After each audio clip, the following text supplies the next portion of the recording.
सोयाबीनला अतिशय कमी दर मिळत असल्यानं शेतकऱ्यांना दिलासा देण्यासाठी केंद्र सरकारनं यंदा हमीभावानं खरेदी करण्याचा निर्णय घेतलाय। महाराष्ट्रात 14,13,000 टन सोयाबीन खरेदीचे उद्दिष्ट असताना सुद्धा आतापर्यंत फक्त 2,67,000 टन सोयाबीनची खरेदी झाली आहे। सोयाबीन खरेदीच्या एकूण उद्दिष्टांपैकी फक्त 19% खरेदी पूर्ण झाली आहे। असं असताना आता फक्त 19 दिवसात सोयाबीनची खरेदी केली जाणार आहे।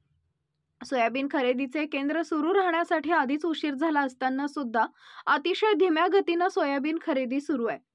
सध्या राज्यात 585 खरेदी केंद्रांना परवानगी मिळाली असताना 558 केंद्रांवर खरेदी सुरू आहे। नाफेडच्या 400 आणि NCCFच्या 158 केंद्रांवर सोयाबीन खरेदी केली जाते। महाराष्ट्रातील सोयाबीनचा क्षेत्र पाहता खरेदी केंद्राची संख्या खूपच कमी आहे। राज्यातील सोयाबीनचे एकूण क्षेत्र लक्षात घेता 1,000 पेक्षा जास्त खरेदी केंद्रांना परवानगीची आवश्यकता होती। नाफेड आणि NCCF वरील खरेदी केंद्रावर 5,24,000 शेतकऱ्यांनी नोंदणी केलेली असून आतापर्यंत 2,94,000 शेतकऱ्यांकडून खरेदीचं नियोजन करण्यात आलंय। केंद्र सरकारनं यंदा राज्यात 14,13,000 टन सोयाबीन खरेदीचं उद्दिष्ट दिलं होतं। त्यापैकी पहिल्या टप्प्यात 10 लाख टन खरेदीला राज्यानं परवानगी दिली होती। 10 लाख टन खरेदी झाल्यानंतर गरज भासल्यास त्यापुढील खरेदीला परवानगी दिली जाईल असं राज्य सरकारनं स्पष्ट केलं होतं।